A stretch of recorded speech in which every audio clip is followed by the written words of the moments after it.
Hadirin Bapak Ibu sidang jemaah yang berbahagia, subuh hari ini kita akan berbicara tentang mencapai husnul khatimah. Karena sesungguhnya setiap hidup ini akan berakhir dengan kematian. Kematian yang terbaik itu adalah ditutup dengan husnul khatimah. Sesungguhnya ini sejalan dengan apa yang diungkapkan oleh Nabi, wa innamal a'malu bi khawatim, sesungguhnya amalan itu ditentukan oleh penutupnya. Maka sesungguhnya ini menunjukkan bahawa kesimpulan dari kegiatan hidup kita ini akan dinilai bagaimana akhirnya atau endingnya. Maka bisa jadi orang-orang dalam perjalanan hidupnya biasa saja, tetapi nanti di akhirnya Allah memberikan hidayah atau dia mencari hidayah tersebut, kemudian dia diwafatkan oleh Allah dalam keadaan husnul khatimah. Dan tugas kita memang memaksimalkan hal tersebut, karena sesungguhnya kita tidak tahu apa yang telah ditulis oleh Allah tentang nasib kita di Lauhil Mahfuz, apakah kita husnul khatimah atau tidak. Tetapi tentunya sebagai seorang mukmin kita mesti menyibukkan diri kita untuk hal tersebut. Ada yang pernah diungkapkan oleh Ibnu Abi Mulaikah di dalam sebuah ungkapan yang ditulis oleh Imam Bukhari dalam hadisnya, adraktu thalathina min ashabin Nabi. Dia mengatakan, saya pernah bertemu dengan sahabat Nabi itu 30 orang banyaknya. Kulluhum yakhafuna nifaq ala nafsihi. Setiap mereka khawatir ada kemunafikan dalam dirinya. Maka sidang jemaah yang berbahagia, apa yang dimaksud dengan konsep hadis ini? Para ulama mengatakan bahawa ini menunjukkan sahabat Nabi, orang yang hidup dengan Nabi, terbina dengan elok dan tidak ada jedah di antara mereka dengan Nabi. Solat mereka persis sama dengan Nabi, wuduk mereka sama betul dengan Nabi, karena memang mereka melihat Nabi. Kalau hari ini terjadi perdebatan pendapat karena jarak kita terlampau jauh, sehingga maaf kalau Nabi hidup semasa dulu udah 1400 tahun, dan wajar saja perbedaan itu ada. Maka tidak ada akan orang solat kami seperti Nabi, itu rasanya sulit untuk diwujudkan, Pak, karena mereka tak melihatnya. Tetapi sahabat-sahabat yang demikian rupa, yang mereka sudah terbina dengan Nabi, apa yang mereka takutkan kalau amal ibadah yang mereka lakukan itu tidak diterima oleh Allah? Maka dulu ada sahabat yang mungkin kita kenal, Umar bin Khattab. Saking hebatnya posisi Umar bin Khattab sampai Rasulullah mengatakan, wal umaru fil jannah. Umar itu, kata Rasulullah, tempatnya adalah di surga. Selain itu Nabi juga bersabda bahawa kehebatan Umar itu sebagaimana yang disampaikan oleh Mu'az bin Jabal. Ketika Mu'az bin Jabal mengatakan, saya pernah mendengarkan Rasulullah sallallahu alaihi wasallam bersabda.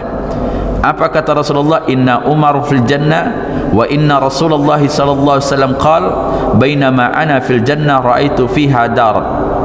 Kata Rasulullah, sesungguhnya Umar itu posisinya nanti adalah di surga. Dan kata Rasulullah, sesungguhnya ketika saya masuk ke dalam surga dan saya melihat di dalam surga itu ada sebuah istana. Kalau berbicara istana dunia saja, Pak, itu luar biasa membuatnya. Berapa banyak biayanya, apalagi istana akhirat.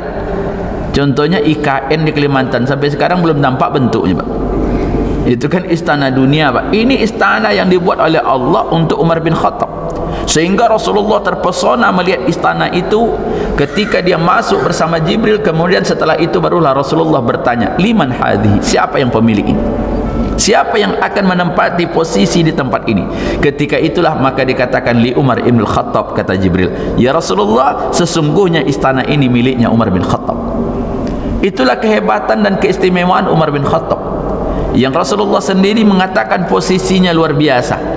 Bahkan di mana juga Rasulullah pernah bersabda, walladzi nafsi biyadihi ma laqiyaka syaitan qattu salikan fajjan illa salaka fajjan ghaira fajjika. Dalam hadis lain itu dikatakan oleh Rasulullah, walladzi nafsi biyadi, demi ruhku yang berada di tangannya, tidaklah setan melihat engkau ya Umar, kemudian engkau berada di sebuah jalan, kecuali setan itu akan mencari jalan yang lain, karena setan itu tidak akan mau bertemu denganmu. Ini kehebatan Umar bin Khattab, Pak. Setan takut sama dia, kita terbalik, kadang-kadang jadi setan pula, Pak. Nah, itulah bedanya, Pak. Subhanallah, Umar bin Khattab, setan takut. Tapi namun demikian apa yang terjadi, Pak? Umar bin Khattab makin tahu dia akan dimasukkan dalam surga, kemudian posisinya makin bagus, makin tinggi keinginan dia untuk mencapai husnul khatimah tersebut. Maka dulu ada seorang sahabat yang bernama Huzaifah bin Yaman. Huzaifah bin Yaman itu disebut dengan sahibus sirri, orang yang menyimpan rahasia. Karena pernah Rasulullah bersabda kepadanya, ini ada orang-orang munafik, kemudian dia katakan rahasiakan itu, dan Uzaifah tidak pernah membukakan rahasia itu siapa yang dimaksud oleh Rasulullah. Tapi satu ketika Huzaifah tidak menyolatkan orang yang meninggal, maka dikejar oleh Umar. Kemudian Umar bertanya kepadanya, apa yang dipertanyakan Umar? Hal sammani laka Rasulullah sallallahu alaihi wasallam ma'aman sumia minal munafik. Hai Huzaifah, apakah Rasulullah menyebut namaku termasuk di antara orang-orang munafik? Bahkan maaf, Umar sudah tahu kalau dia di surga, amal ibadahnya bagus, posisinya termasuk orang-orang yang dihormati Rasulullah, tapi masih khawatir kalau dia termasuk orang-orang munafik. Apa yang dikatakan Huzaifah ketika itu? La wala udzakki ba'daka ahadan. Enggak, engkau tidak termasuk orang itu, tetapi saya pun tidak bisa mensucikan orang-orang tertentu. Maka Bapak Ibu yang berbahagia, kondisi inilah yang dinikmati oleh Umar. Umar terus berburu yang namanya kematian dalam keadaan husnul khatimah. Tapi memang takdir Allah berbicara luar biasa. Umar ketika salat subuh ditusuk oleh seorang budak majusi yang bernama Abu Lu'lu' al-Majusi. Budak itu sudah mempersiapkan pisau yang bermata dua yang sudah dilumuri dengan racun. Bahkan beberapa hari sebelumnya Umar bin Khattab bertemu dengan dirinya, dan Umar bahkan sempat berdialog, apa yang kau buat? Macam-macam dilakukan. Rupanya Umar tidak tahu kalau apa yang dipersiapkan oleh beliau ini Abu Lu'lu' adalah untuk membunuh Umar bin Khattab. Subhanallah. Umar akhirnya tumbang ketika sholat subuh, dibawa ke rumahnya. Kemudian orang-orang pun karena sakit, orang-orang memujinya. Tapi Umar bin Khattab makin dipuji makin marah dia. Ada sahabat itu mengatakan, ya Umar, engkau tidak mungkin tersiksa karena Rasulullah ridho terhadapmu. Ya Umar, engkau adalah pemimpin yang baik. Umar bin Khattab makin dipuji makin dia marah, Pak. Berbeda dengan kita sekarang. Kalau bapak jadi pejabat tidak puji, langsung nonjok bapak. Tidak ada jabatan bapak. Luar biasa. Umar marah, dan orang-orang datang untuk menengoknya, itu kan wajar kalau dia memujinya. Dan betul apa yang terjadi, karena memang apa yang mereka sampaikan itu benar. Subhanallah. Dan ini juga adab menengok orang sakit. Jadi kalau ada orang sakit kita tengok, susah dia, tetap kita memberikan dia hiburan. Ini sakit bapak ni biasa ni, jangan terbalik deh, koyun pak, kami tengok apa kok bekok sore, pagi langsung dead itu pak.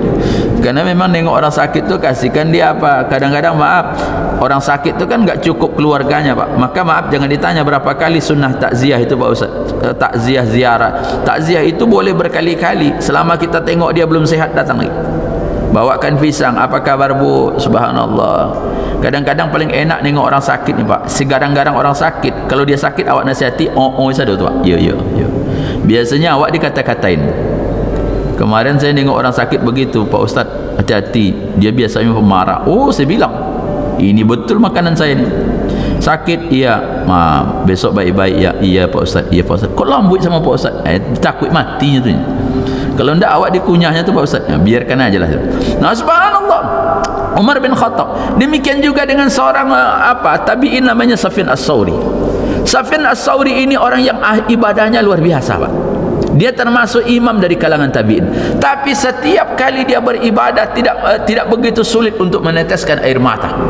Sehingga orang bertanya kepada Sufyan As-Tsauri, apa sesungguhnya yang terjadi dengan dirimu sehingga membuat engkau senantiasa menangis? Apa dikatakan?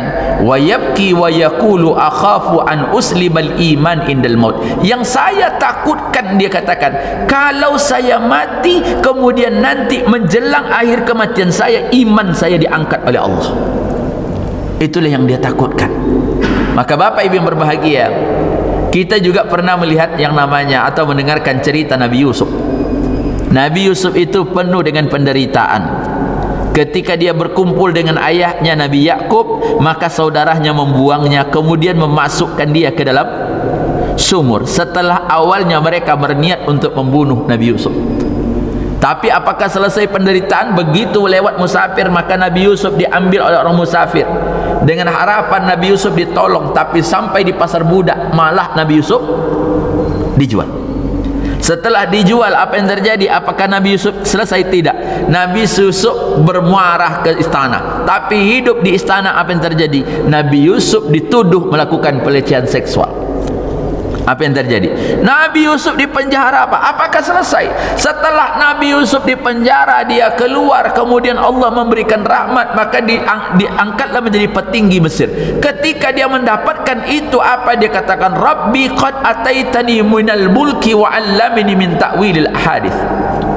Apa yang dikatakan? Ya Rabb, sesungguhnya engkau telah memberikan saya kekuasaan, wa 'allamani min ta'wil hadis, dan engkau telah mengajarkan saya bagaimana mengartikan sebuah mimpi. Begitu kekuasaan yang didapatkan oleh Nabi Yusuf. Tetapi apa yang diinginkan oleh Nabi Yusuf, bukan itu dia tolak, tapi yang paling tinggi yang ia katakan, tawaffani musliman wa alhiqni bissalihin. Ya Allah, wafatkan aku dalam keadaan muslim dan kumpulkan aku dengan orang-orang yang soleh.